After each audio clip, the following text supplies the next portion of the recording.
Os prédios, as cores, as pinturas, a arte. Barulho de carro, moto, ônibus, metrô, enfim, os sons. Mas e se você não pudesse ver nada do que foi falado? E se dependesse dessa acessibilidade em todos os locais? Pessoas com deficiência vivem isso todos os dias.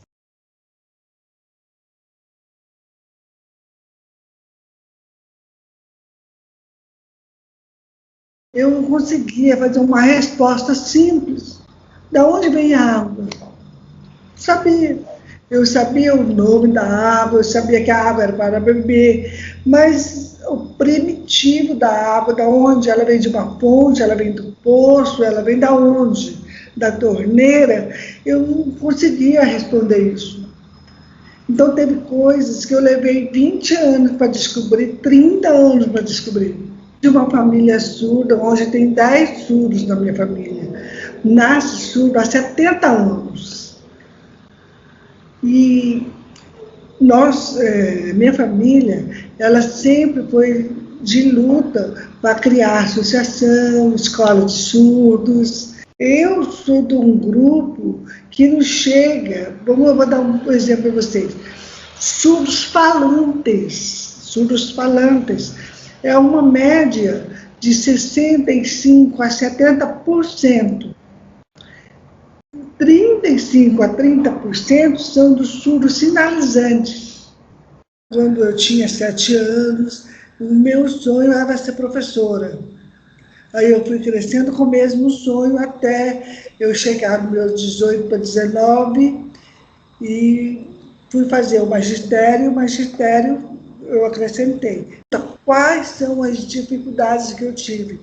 É entender o conceito, o conteúdo, a proposta do ensino. Eu tenho uma monoparesia de membro superior esquerdo. O que seria uma monoparesia? É uma redução de movimento e força muscular em todo membro esquerdo. No caso, eu tenho aqui na minha mão, no meu punho. Teve vezes de eu acordar e fazer um raio-x de rotina e ver que meu braço estava quebrado. Hoje eu tenho uma dor crônica que ela é severa, praticamente intratável. Eu convivo com dores 24 horas por dia. Eu fiz essa cirurgia, que eu fui muito destratado pelos meus colegas, pela comunidade acadêmica em geral. Eu falei que eu não queria que ninguém passasse pelo que eu passei, queria mudar de vida. Eu já tinha passado para medicina uma vez, só que eu não tinha ido porque eu achava que aquilo não era para mim. De tanto eu ficar em hospitais, eu detestava, eu odiava.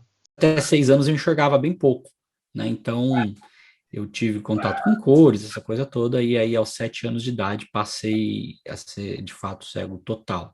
Uma parte muito importante da organização do conhecimento que é visual, por conta de gráficos, tabelas, né? E isso é muito complicado para um estudante cego e com baixa visão, porque os professores não são preparados para transformar um conhecimento visual colocá-lo em outra perspectiva.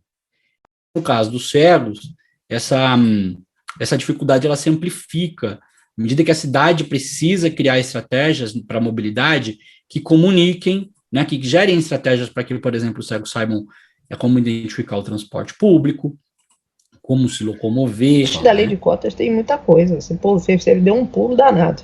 Que é essa lei, a 13.409, né, que modificou a lei de 2012, é de 2016, dezembro de 2016, um projeto do MEC, junto com a Secretaria de Direitos da Pessoa com Deficiência, incluir justamente para colocar recursos financeiros nas universidades federais, né?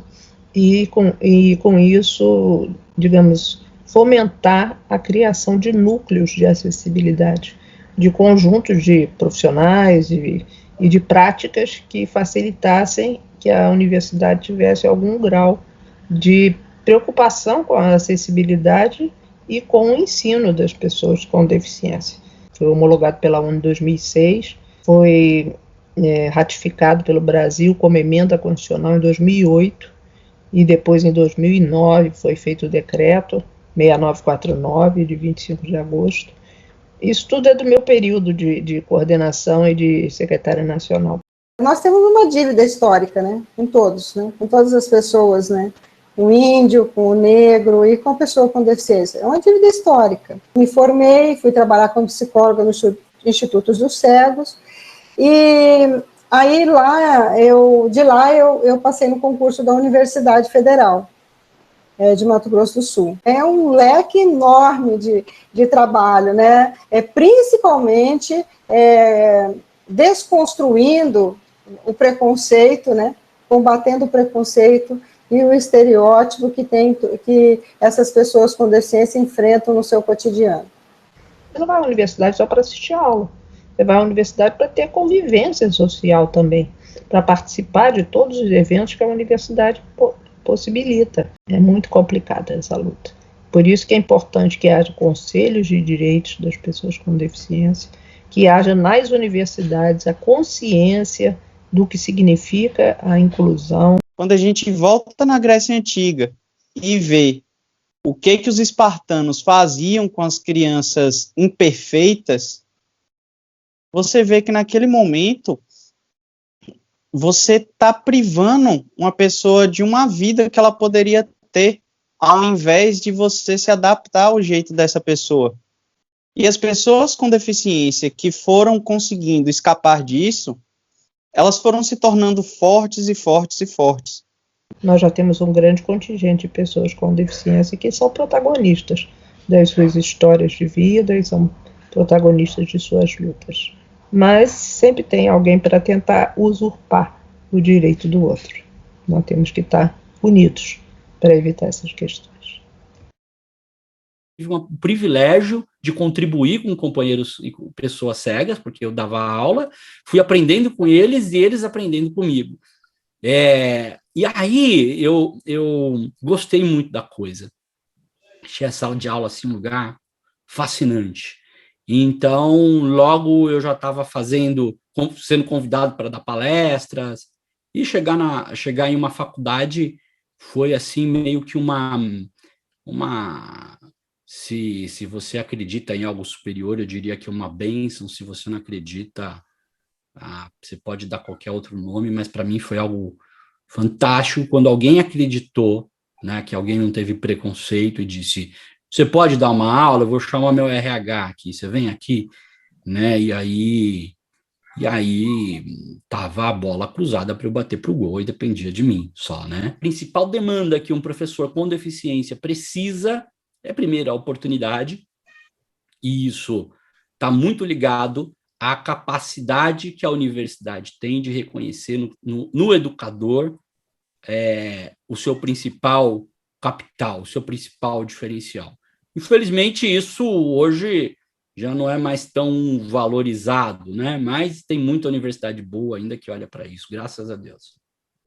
E lembrando, o processo de inclusão, a educação inclusiva, ela se faz todos os dias. Não há para dizer, agora eu vou entrar nessa universidade que ela é inclusiva. Não, ela pode ter, ela pode estar desenhada, tem uma cultura favorecedora, mas a educação inclusiva é um princípio norteador das políticas educacionais que merece atenção diariamente, porque elas se constroem a partir das ações e relações que são instituídas naquele espaço. Então, por isso, todo dia você tem que estar vigilante, né, a essa situação. Mas o que eu desenvolvi depois de tanto tempo para mim é o seguinte, que eu não sou movido a opiniões. Eu acho que eu sou movido pela minha própria força, pela minha capacidade intelectual. Ninguém pode arrancar de você o que você é.